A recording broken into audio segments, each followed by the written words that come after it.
Oka. Oka menangis meraung-raung setelah ia dikutuk menjadi seekor anjing guding. Kenapa orang kaya sekarang tidak memiliki perasaan? Aku jadi malu ditanya berbagai macam tentang pribadiku. Aku memang orang miskin. Aku memang tak berada, tetapi sangat menghina bagiku bila ada pertanyaan-pertanyaan yang sangat menyudutkan bagi diriku. Terima kasih telah menonton di channel kami. Jangan lupa like, komen, subscribe, dan share. Di sini banyak cerita-cerita menarik. Kisah anak saudagar kaya yang sangat sombong. Ia adalah Oka. Penampilannya yang selalu mentereng. Ia adalah anak seorang bos penyosohan beras. Ialah menampung hasil petani di kampungnya, walaupun kadang ia membeli dengan harga murah. Luh Asih, seorang anak petani yang hidupnya sangat sederhana. Ia memiliki sopan santun yang tinggi kepada kedua orang tuanya. Sebagai gadis desa yang polos, ia selalu membantu kedua orang tuanya menjual hasil bumi yang didapat di kebunnya. Ibu Luh Asih seorang seniman. Ia selalu mengajarkan anak laki-lakinya agar mencintai budaya.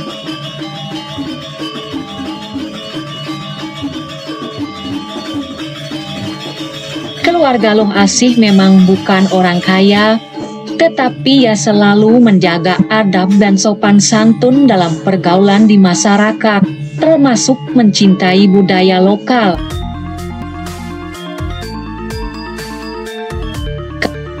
Jauh berbeda dengan kebiasaan Oka yang selalu dilayani di rumahnya karena merasa dirinya berasal dari kalangan orang kaya. Ia pun terkadang memperlakukan orang lain semena-mena. Semua diukur dengan kekayaan. Ia hidup dalam keluarga yang dimanjakan, selalu dieluh-elukan orang, dipuja-puja karena kekayaannya. Walaupun sebenarnya manusia tidak hanya bisa diukur dengan kemampuan keuangan ataupun kekayaan yang dimiliki. Ia mulai lupa bahwa manusia mempunyai martabat karena ukurannya lah adalah uang segala-galanya. Banyak karyawan-karyawannya yang dipecat tanpa mengenal pri kemanusiaan karena ia sangat kejam, selalu berukuran kepada keuntungan belaka. Ketika Oka berpapasan dengan Luh Asih, ia sangat cuek karena merasa Luh Asih bukanlah levelnya. Beli Oka, apa kabar Beli? Kok jarang kelihatan ya? Kalau berkenan, tolong belilah mangga ini Beli. Ini adalah hasil kebun orang tuaku, sangat manis Beli, bisa dicoba. Harganya pun tidak begitu mahal Beli. Ayo Beli, cobalah. Biar ada yang aku gunakan untuk kehidupan sehari-hariku Beli. Tolong Beli. Asih, aku jarang berbelanja di tempat seperti ini. Aku biasanya pergi ke mall. Ini kan tempat orang-orang kampung. Aku gengsi. Bagaimana dengan dirimu? Apakah kamu tidak bersekolah? Aku sering biasanya berbelanja di tempat-tempat yang begitu mahal, baru aku selera. Maafkan Beli, aku tidak sekolah, hanya tamat SMA Beli. Aku nolong dan membantu orang tua Beli. Kalau mangga ini sama kok manisnya dengan yang ada di mall-mall itu Beli, cuma di sini lebih murah. Bagaimana Beli?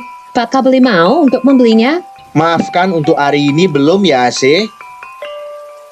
Kesombongan Oka sangat jelas. Ia telah menghina orang-orang kampung karena ia merasa mempunyai derajat yang lebih tinggi. Luh Asih sangat menyesal. dan kecewa dengan sikap seorang laki-laki kaya seperti itu yang merupakan orang sekampung.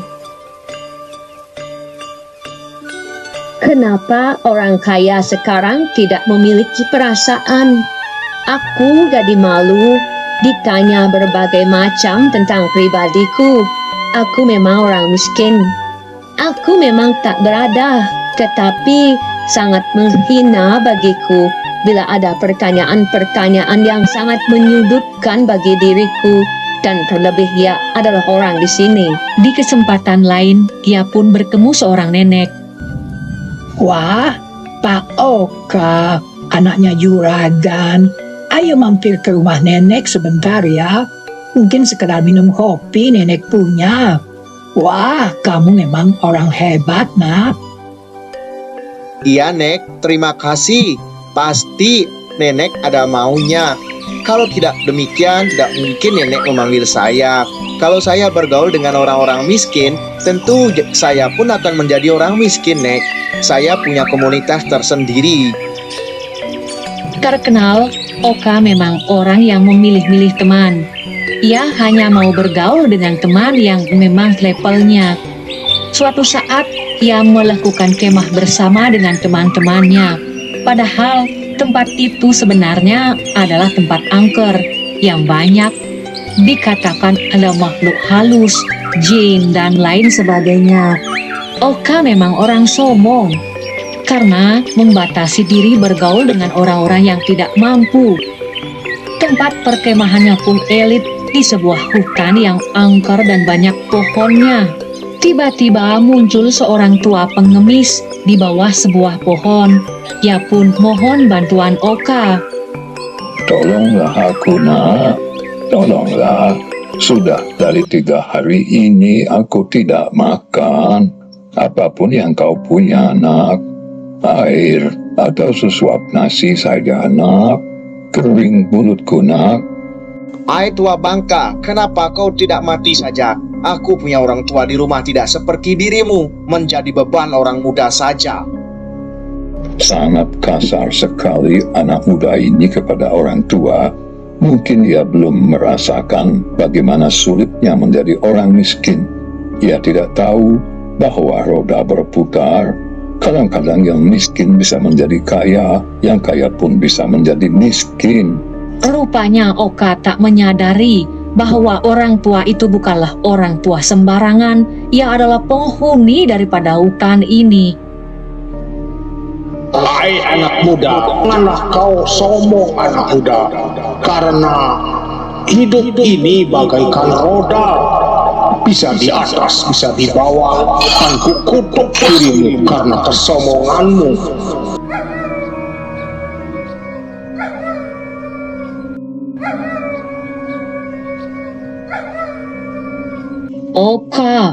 Oka menangis meraung-raung setelah ia dikutuk menjadi seekor anjing kuding. Setelah tak dikenali oleh teman-temannya, ia pun berpindah dari satu tempat ke tempat lain dan diusir oleh orang-orang. Dasar cek, anjing pengganggu, berbau lagi. Bulumu di mana? Hah, cek. Nanti pembeli semua menjauh. Hah, jauh, hei. Air mata Oka terus menetes, menyesali nasibnya. Ia kelaparan. Hanya Asihlah orang yang tulus ikhlas membantu sesama. Anjing pun ia bantu tanpa mengetahui dari mana asal-usulnya. Ia memang anak yang baik. Ia selalu menolong orang-orang yang mengalami kesusahan. Padahal anjing ini dulu sangat jahat. Ia merasa sangat berterima kasih kepada Asih yang telah memberi makan, pun bersembunyi di gua dan bermimpi bertemu dengan orang yang telah mengutuknya. Air matanya pun terus menetes agar ianya berbuat baik. Suatu hari Asih berjalan, kemudian melihat nyawanya terancam, maka Oka pun melakukan pertolongan kepada Asih untuk menembus dosa-dosanya. Ia segera mengusir dan menangkap ular ganas itu.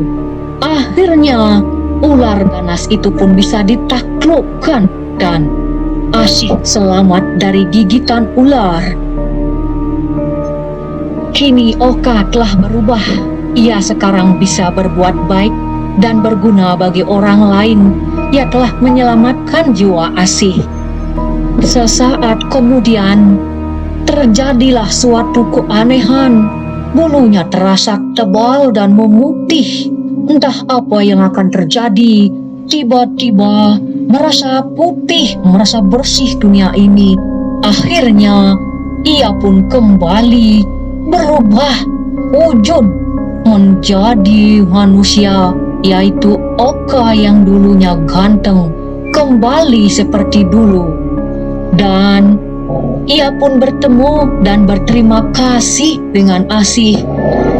Tak lama kemudian, setelah pertemuannya, karena ia tahu Asih adalah orang tulus dan baik hati, orang tuanya pun kemudian menyetujui. Beberapa bulan, akhirnya ia menikah dengan Hasih, seorang gadis desa.